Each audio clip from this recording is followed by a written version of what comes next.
Hey, what's going on out there, YouTube family? This is Sammy Leggett here representing TeamJVS, here to give you guys another movie review. This is another Netflix film. The name of this film is called Carter. Now, Carter, the baseline of it, if I want to give a synopsis, the best I can, you have a man that wakes up with no memory, and he is suspected of possibly being involved in a kidnapping of a doctor and his daughter. Come to find out, the daughter was infected, that there's some kind of infectious disease that's causing people to turn like zombie style. These type of zombies are very different because they can use guns and they can run. They have everything except for vocals. I don't know the concept of whether or not they actually die or not. I think it's more so they just turn and they're affected. But anyway, from that point, he is put on a journey and excursion to try to see if he can undo what he possibly did or figure out what has happened. Of course, we've seen this countless times. I think I looked at a movie earlier this year that was literally on the same exact lines of this. The difference with Carter, and which was interesting to me from the trailer, is the camera angles. The camera angles, the uses of drone shots, uses of rigs and everything you can possibly think of. Like, think if you're looking at the Raid Redemption or the Raid 2, where, you know, a lot of the fight scenes, they happen in this weird, crazy camera angles, or even like, you know, sometimes with Michael Bay. Michael Bay is notorious for these random camera angles. Like, I swear in the last movie he did, which was Ambulance, there was a scene that the camera goes up a skyscraper, goes back down the skyscraper, and then interweaves. That is this movie in entirety. The entire movie is multiple different, insanely impossible camera angles. I commend them for the camera angles. Some of them are amazing. I have no idea how they did some of them. And that's also part of the problem. There are so many innovative intersections of camera angles that the movie doesn't stay still long enough for you to even hone in on when cool parts are happening. I kid you not. There's planes going down. There's trains going down. I swear, there's even underwater shots. I've never, and I mean this, I've never seen a gunfight in the air while people are skydiving. That's in this movie. Like, Michael Bay would be looking like, you did good. That's what Michael Bay would probably say. Because irregardless of plot and irregardless of things making sense, the thing about it, the difference with Michael Bay and even with this, like, say if you take Bad Boys 2, right? Bad Boys 2 had an amazing chase sequence, right? There's moments where the chase sequence, they pause, pan, go back. This movie tries to show like it's a one shot, one take kind of thing.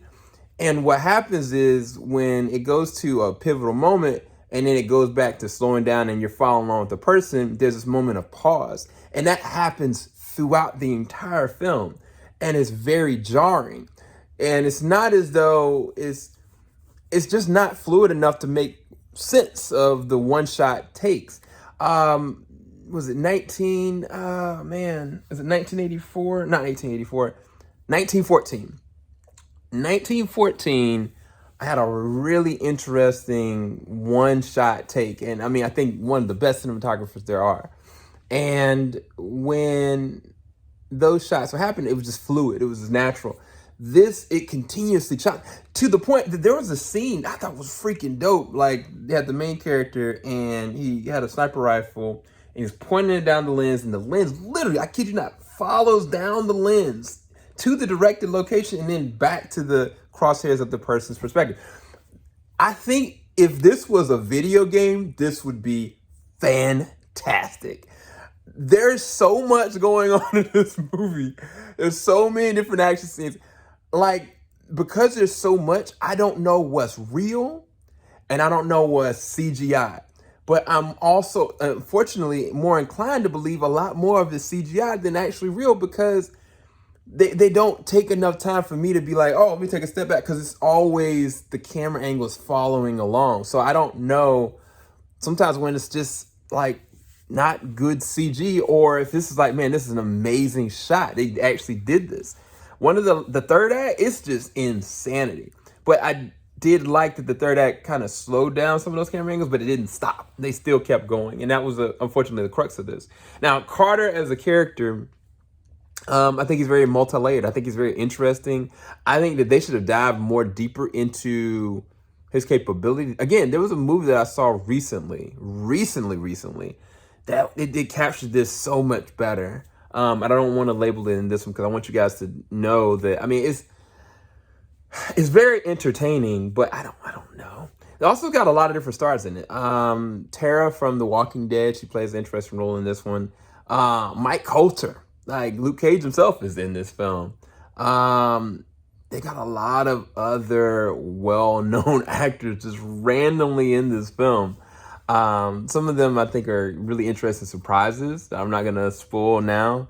But yeah, man, I don't know. I hadn't even talked. Again, this is a movie, I kid you not, that has zombies, has a main character that is possibly, losing his mind, or is possibly trading sides between North Korea, South Korea, and the CIA. There's a love story somewhere in there. There's a, what I like to call, Revolutionary Road or The Last of Us kind of scenario, where a guy's trying to take care of a little girl. And all this is in one movie. This movie is 2 hours and 14 minutes long. And I think, I think if they had moments where it was just like an open scene where it just stopped, the camera didn't move for a little bit, I could have enough time to kind of be like, oh, wow, I really appreciate it. Because there's moments that the actors are really acting, right? But then there's moments that is not the case, and is so jarring and not good. I don't know where to peg this movie. I'm going to rest it at a 5 out of 10, man. Like, I think it's a half and half. Like, I appreciate the effort. I think what the director was trying to do. I think that there's probably a lot of big stunt work.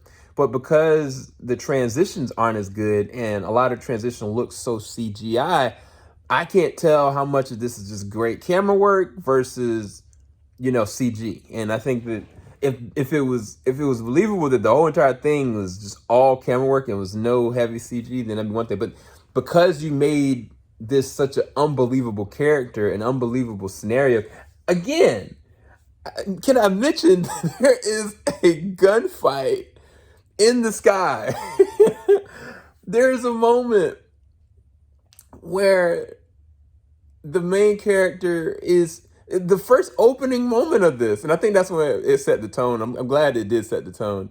But the main character's in the bathhouse, got no clothes on, got no idea who he is, and there is, like, I kid you not, like 50 men in there, and he's just trying to fight his way through, right? By the end of this film, I don't even know what the body count is. Like, the body count is ridiculous. So yeah,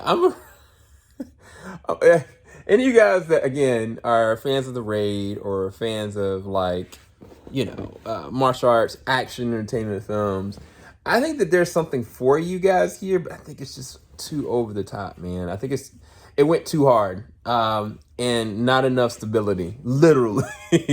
I think the score is okay. The sound design was not good. I think it was poor ADR as well. And also, maybe this would have been better if I had listened to it in, I think, Korean, as opposed to just straight American, because there are American actors actually speaking in American dialect, but I don't know. Let me know what you guys think. Hope you guys enjoyed this review. This is Carter. It's on Netflix. It's available right now. Keep it locked. JVS, we ain't gonna stop. Peace, guys.